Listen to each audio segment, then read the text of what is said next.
Our top story today from the GatewayPundit.com. President Trump roasts Taylor Swift with a pair of brutal social media posts after she gets humiliated at the Super Bowl. We're covering this story and so much more here on the Gateway Pundit's Week in Review. My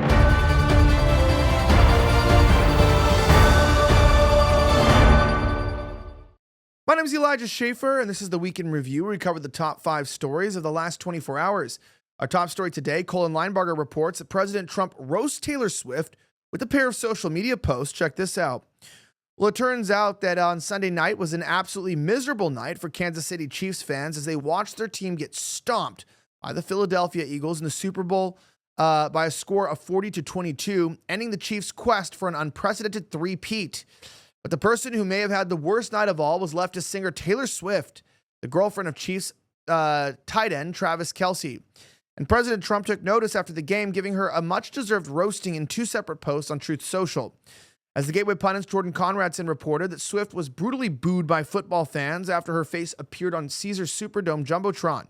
She looked confused and gave fans an annoyed look, but attempted to laugh off the jeers. Check this out.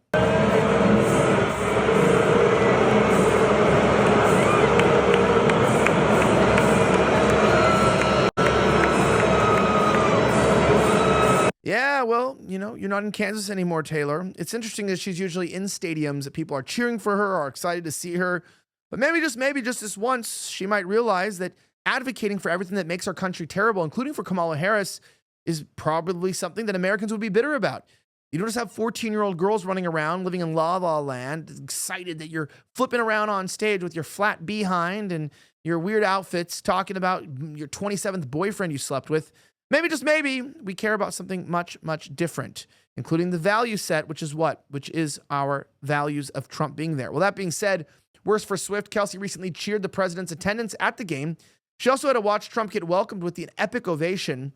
We also found out here that following the game, Trump took to social media to post his thoughts on the game, and the blank space singer was firmly on his mind. Firstly, he trolled her with saying this. He said, check that out. Here he is, his cheering while everyone cheered him, and then her getting booed. And on top of that, President Trump posted this savage tweet destroying her, brutally reminding her of how she went woke by bashing him, saying, the only one that had a tougher night than Kansas City Chiefs was Taylor Swift. She got booed out of the stadium. MAGA is very unforgiving, and as we are. I'm also unforgiving of her as well. We need retribution. We don't need forgiveness right now. I know forgiveness is a Christian virtue, but we're also in war. And God is also a God of peace, but he's also a God of war. You choose where you want to be today. Want to hear something interesting? Well, check this out. Homeowners have over $32 trillion in equity. Now, if you're a homeowner or you know someone who is, you need to listen to me right now because your entire life savings, your home, is at risk. Now, cyber criminals are targeting our equity in our homes with a growing scam the FBI calls house stealing. Now, house alarms, doorbell cameras, and deadbolts won't work against these thieves because they're not after your stuff. They're after your equity. Now, if your title isn't being monitored, scammers can transfer that title of your home into their name using a 1-page document they file at the county. Then they take out loans against it or even sell it behind your back. Now, the scariest part is that you won't find out until collections or even foreclosure notices start arriving in your mailbox. But by then, the damage has been done and you're left with a financial and legal nightmare. The best way to protect your equity is with triple lock protection from our friends at Home Title Lock. Now, triple lock protection is a 24/7 monitoring alerts of any changes, and God forbid, if the worst happens, restoration of services at no out-of-pocket cost to you. So when was the last time that you checked your title? Well, if you're like me, the answer is literally never, and that's exactly what scammers are counting on. So if you want to protect your home title and peace of mind on your family's biggest investment, go to HometitleLock.com/gatewaypundit. That's HOMETITLELOCK.com/GATEWAYPUNDIT. Use promo code Elijah, ELIJAH, for a free 30-day trial. Again, that's HometitleLock.com/gatewaypundit. Promo code Elijah for a free 30-day trial. Listen, guys, if you don't do this, you have no insurance on the title of your home, and you could lose it, not to a fire, not to a hurricane, but to thieves that are doing this at an increasing level. We're trying to protect you. Please take this seriously. Now, that being said, President Trump releases a powerful ad in support of the Secret Service prior to Super Bowl. Can you see what is missing? Check this out. Well, it looks like this.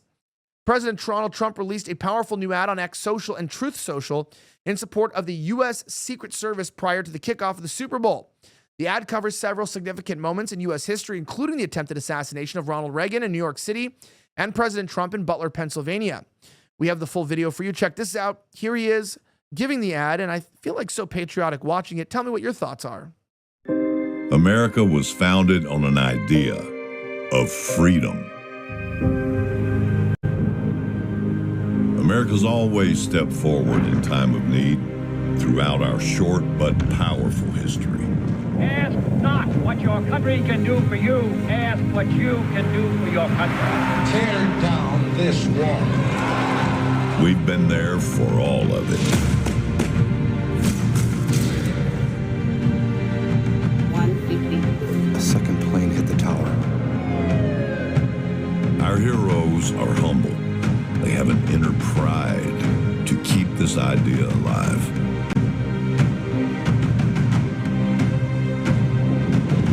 Protectors are born, they're not made.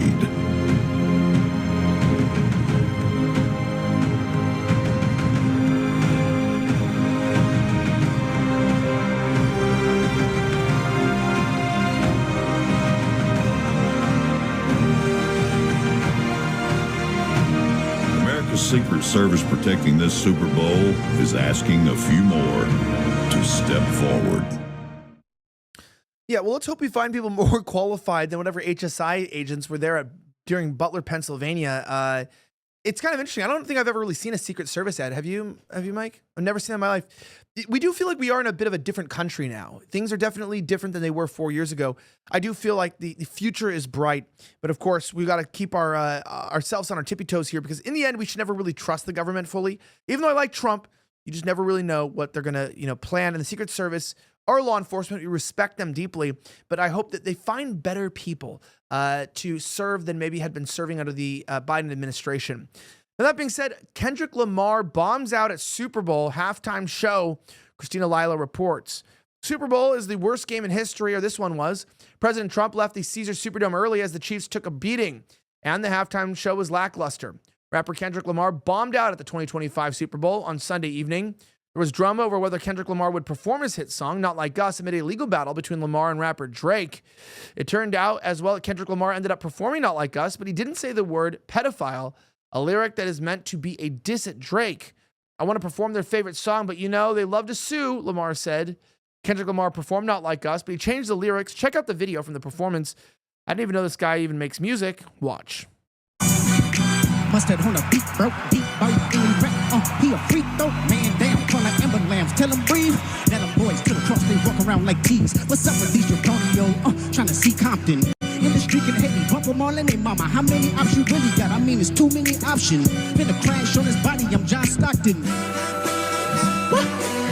Beat your and hide the Bible if God watching. Sometimes you gotta pop out and show. Certified boogeyman, I'm the one that up the score. You know what's interesting I found, by the way, is that there were 100% of the dancers were black. Where's the calls for diversity in the halftime show? Where's the representation of diversity? Just to remind you guys that this would be considered diverse, because diverse just means non-white or less white.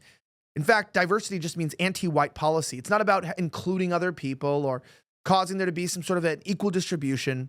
It's like how feminism is not about women's rights, but about women being better than men or given special protections. These are far left ideas that must be rooted out deeply in our society and excommunicated from our vocabulary entirely. I don't know. Maybe he's right. They're not like us. I'm not like you, and you really aren't like me. I actually love this country, and of course he protested it. It's kind of disgusting. Now, that being said, Vice President J.D. Vance uses a perfect analogy while fiercely responding to corrupt judge sabotaging Trump administration. According to Colin Linebarger, listen to this. Conservatives have been rightfully livid following a string of corrupt rulings by Democrat judges sabotaging Trump's efforts to downsize and make the federal government more accountable. Now, Vice President J.D. Vance has weighed in on the sabotage. As the Gateway Pundit reported, a federal judge halted Elon Musk's government efficiency team from accessing a critical Treasury Department. U.S. District Judge Paul A. Engelmeyer, who Barack Obama appointed, cited a risk of irreparable harm. Now, the order temporarily stops access to a sensitive payment system that distributes Americans' tax returns, Social Security benefits, disability payments, and federal employees' salaries. Now, moreover, Engelmeyer ordered the destruction of any downloadable information from the payment system by anyone given access to it since January 20th, the date that Trump was inaugurated. Vance responded to the ongoing travesties on Sunday with a perfect analogy, drawing on both his military experience and legal background. He noted that what would happen if a judge tried to sabotage a general or an attorney general from performing their legal duties. If a judge tried to tell a general how to conduct a military operation, that would be illegal, Vance wrote. If a judge tried to command the attorney general in how to use the discretion as a prosecutor, that's also illegal. Judges aren't allowed to control the executive's legitimate power, he concluded. He also went on to explain here that the Democrat judges do not care about the law and will continue to block the Trump administration's plans until Republicans step up to the plate. The Gateway Pundit reported earlier that Musk came up with a creative plan which would solve the problem. His idea centers around elected bodies determining who the absolute worst judges are and having them fired every single year until they are all gone. I'd like to propose that the worst 1% of appointed judges as determined by elected bodies be fired every year, Musk wrote on Sunday on X. This will weed out the most corrupt and least competent, he added. Now, of course, the opposition to this claims this is corruption. Right? They claim, well, we need to give these judges a chance. Maybe they really were, maybe they're actually saving the union. Or maybe they're just corrupt and they're appointed by Obama to steamroll and cause problems in actually ever uprooting the swamp. I'm actually pretty shocked. I don't know if, Mike, if you're shocked as me, but I'm actually pretty shocked with how well they're uprooting a lot of immediate swamp features. The foreign policy is to be desired. But in terms of domestic policy, I'm pretty happy with what they're doing right now, Doge. Yeah, the U.S. aid alone was such a bombshell that I think a lot of people didn't even know about sending tens of millions of dollars to programs in foreign countries so that they can learn non-binary basket weaving. I know it's like a tired joke, but that's like really what was going on. Me and Michael talked about this on the last show, so it's just crazy. It's ridiculous. Yeah, I'm not sure I would want to spend $217 million on non-binary basket weaving. I'm more like, I'd say I wouldn't want to spend less than $350 million. You know what I mean? Let's keep the money going. Fit $1 billion? You tell me. With that being said, check this out, guys. Obviously, we all get tired, but remember Chuck Norris? Chuck Norris doesn't get scared. Scared gets Chuck Norris. Now, I actually saw a video that he just made and I was shocked. Now, he's in his 80s and still kicking butt and working out and staying active. What's even more shocking is he's stronger, can work out longer, and even has plenty of energy left over for his grandkids. Now, he did this by just making one change. He says that he still feels like he's in his 50s. His wife even started doing this one thing too, and she's never felt better. She says that she feels 10 years younger, her body looks leaner, and she has energy all day. Now, Chuck made a special video that explains everything. Make sure that you watch it by going to chuckdefense.com/pundit or by clicking the link in the video below. This will change the way that you think about your health. Again, that's chuckdefense.com/pundit. Click the link on the description below to watch the video now. You will not believe how simple it is. Watch this method by clicking the link in the description box, chuckdefense.com/pundit, chuckdefense.com/pundit, Pundit. And if you're a lady, remember Chuck's wife, she said she feels so young, she has energy to play with her grandkids by changing this one thing, and you only find out about it by watching the video below. It will change your perspective. I encourage you to check it out today. Lastly, top skeptic of climate fanatics spotlights studies that torpedo 5 decades of liberal panic. Listen to this. When it comes to questions about climate change, bad news for fanatics is good news for everyone else. Good news about growing wealth, the availability of food, and actual human ingenuity in facing challenges tends to put a monkey wrench into globalist plans to wreck world economies to battle what amounts to a phantom menace. And 2 studies about global development published by credible experts on the subject show just how good the news actually is. In a commentary piece published in January by the New York Post, one of the world's best-known skeptics of the climate change movement highlighted the studies that show how wrong the greenies really are. In fact, the Post headline said it all. Climate change fanatics want to bankrupt the entire world for little to no reward. Now, Bjorn Lomborg is visiting fellow at Stanford University's Hoover Institution and a president of the Copenhagen Consensus Center, another think tank based in Massachusetts. He's also an author, writing works such as 2001's The Skeptical Environmentalist, Measuring the Real State of the World, 2023's Best Things First, and 2024's False Alarm, How Climate Change Panic Costs Us Trillions. Now, he was named in 2004 as the Time magazine's list of the world's 100 most influential people. And in short, he's no piker when it comes to environmental controversies.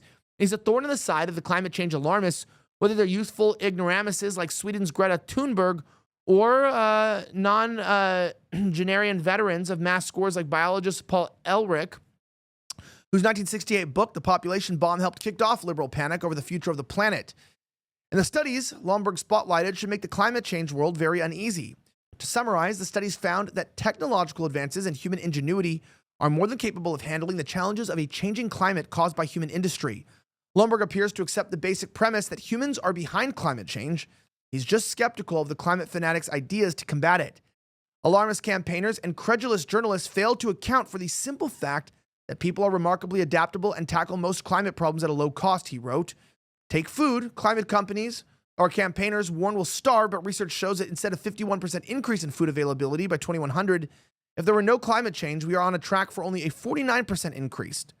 Of actual weather-related calamities like the Los Angeles wildfires, progressives blame climate change, when Democratic ineptitude and misgovernance is a much more likely culprit. This commentary gives much on that. On weather disasters, they killed 500,000 people annually in the 1920s, whereas the last decade saw fewer than 9,000 fatalities. And the 97.5% reduction in mortality is because people are more resilient because they are richer and can access better technology. And so-called solutions from the left, which would only inhibit economic growth, actually make humans less resilient and less rich, which in turn makes them more susceptible to disaster. Once again, these climate alarmists can do nothing but complain and tell us solutions that are about aborting our children, murdering our actual kids, destroying our families, not getting married, being gay, or whatever they want you to do today. But we choose a more rich and a vibrant choice for our families and our life, to believe in God, to rest assured in our future, and to continue to serve our country. I'm Elijah Schaffer. Thank you for watching another episode of the Gateway Pundits Week in Review. Don't forget, if you want to join our mug club, you can get one of these amazing mugs, sip on it every morning. You become a sponsor of our network so we can fight against these lawfare cases trying to destroy us every single day. But on top of that, you get this kind of information delivered straight to your inbox. Grab one of these mugs and join us. These are high-quality mugs, by the way, at thegatewaypundit.com. Have a great rest of the week, as always, and may God bless the United States of America. I'm signing out.